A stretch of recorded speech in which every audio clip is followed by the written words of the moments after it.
Dans le premier âge, ce qui est intéressant, c'est d'abord toute l'histoire de la Genèse, qui est décrite donc, de la création du monde jusqu'à l'expulsion du paradis terrestre.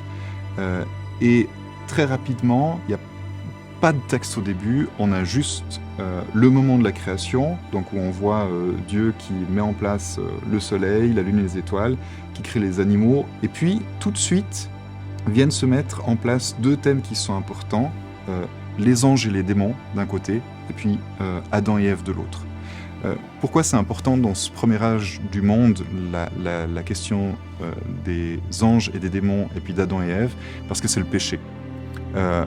Les anges, c'est en fait les premières créatures et qui sont libres. Et sont libres au premier instant de la création de choisir si elles veulent suivre Dieu ou pas.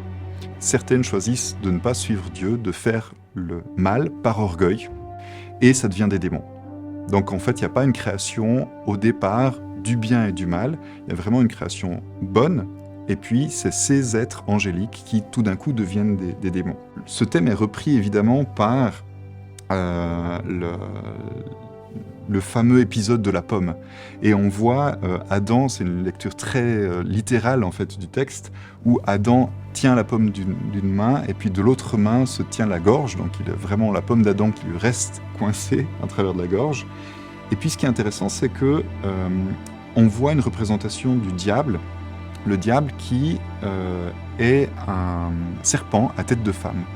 En fait, ça, c'est pas dans la Bible, c'est plutôt une histoire issue du judaïsme, où en fait, Adam aurait eu une première femme qui s'appelle Lilith, et Lilith a décidé de quitter Adam et de s'unir au diable, et c'est finalement Ève qui est devenue la deuxième femme d'Adam.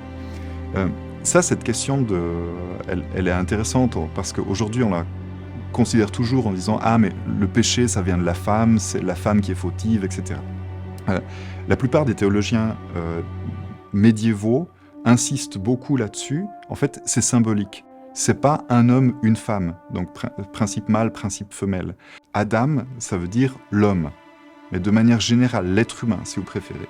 Tandis que Ève, c'est la désirante. Et le serpent, Lilith, c'est la tentation ou le plaisir. Et en fait, les théologiens médiévaux disent, mais en fait, ça, c'est une explication de la nature humaine. C'est normal qu'il y ait des désirs qui nous tentent, et c'est normal que Ève, donc notre partie désirante, soit tentée par ces désirs. Et à qui est la faute réellement ? En fait, c'est à l'homme, et c'est quoi l'être humain ? C'est la particularité de l'être humain, c'est d'être un animal rationnel.